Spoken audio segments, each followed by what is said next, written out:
Hi, welcome to my table. I know what you're probably already thinking. Ashley's here to talk about food. How'd you know? If you know me, you know it's my absolute jam, no pun intended. So I was just thinking about how much I love eating a meal with my friends and family. The smells, the tastes, the colors and conversations that transpire over the evening. Losing track of time, just being present. But here's the reality. In our fast-paced fast food culture, you wake up, get dressed quickly, grab a bar from the pantry, hop in the car, eat on the way to work, stop to get your $7 coffee, get to work, lunchtime rolls around, you just pop out to get your fast food because you have no time.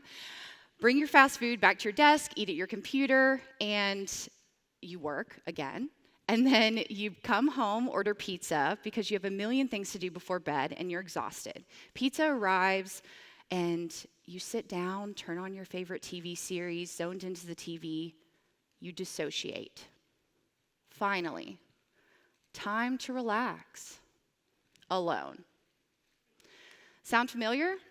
I know I've done this.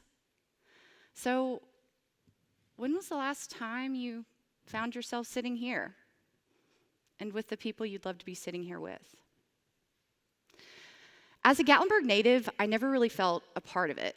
There was something I could not quite put my finger on.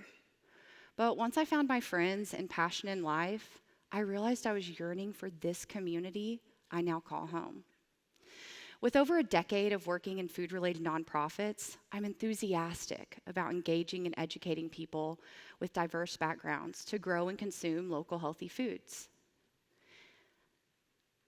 From there, I went to college at ETSU, and that's where I found my passion for local food and the ETSU Farmers Market. I found my home in Jonesboro and served as the market manager for Jonesboro Locally Grown. Where this all came full circle was when I served as the volunteer and development coordinator for 1 Acre Cafe, a community cafe serving meals. For those of you who are not familiar with this cafe concept, it allows anyone to eat a meal, pay the suggested donation, or work in exchange for your meal. Community is the foundation of these cafes, and it's beautiful.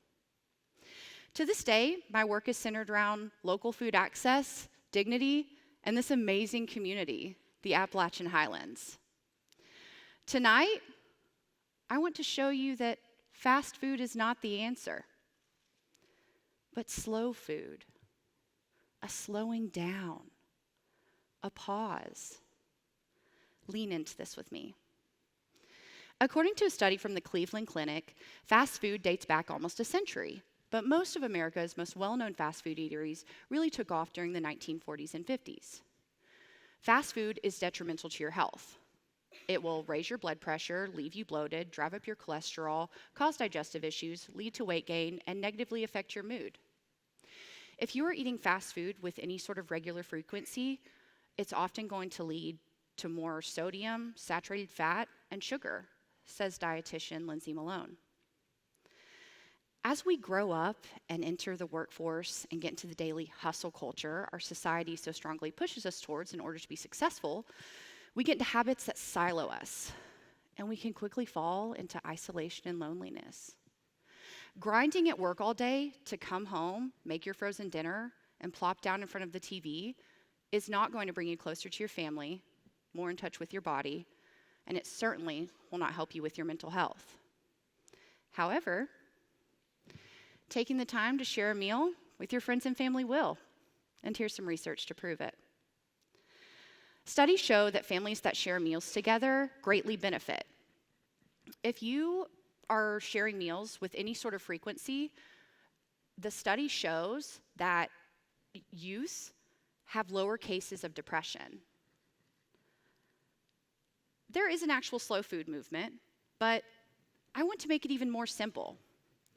Instead of eating fast, literally, choosing fast food, or skip overing it altogether, I want to urge you to just slow down. You are not a machine. You're a human being that needs nourishment in every sense of the word. We are left with a void in our bodies when we choose convenience over quality. Think of slow food as sustenance, a sense of belonging. Michael Pollan, a renowned journalist, essayist, and author who's advocated his research on natural food in the human diet, states, "The shared meal elevates eating from a mechanical process of fueling the body to a ritual of family and community. From mere animal biology to an act of culture. Slowing down allows us to savor our food. It allows us to pause and embrace the moment to simply be present. We so often forget the tiny moments of connection we can have with a loved one over just one meal. Slow food does this effortlessly." According to a study from Cornell University, food acts as a social glue. Niffen, who authored the study, observed teams that have strong collaboration, including Army platoons and firefighting peers. He states that teams that share meals often show higher levels of teamwork and collaboration. After all, sharing food on a primal level is the most powerful act of care imaginable. As we begin to nourish ourselves on the deepest level, choose quality time and quality ingredients, we can mend the gaps we face as a community, one bite at a time. Our society is inundated with fast-paced fast food.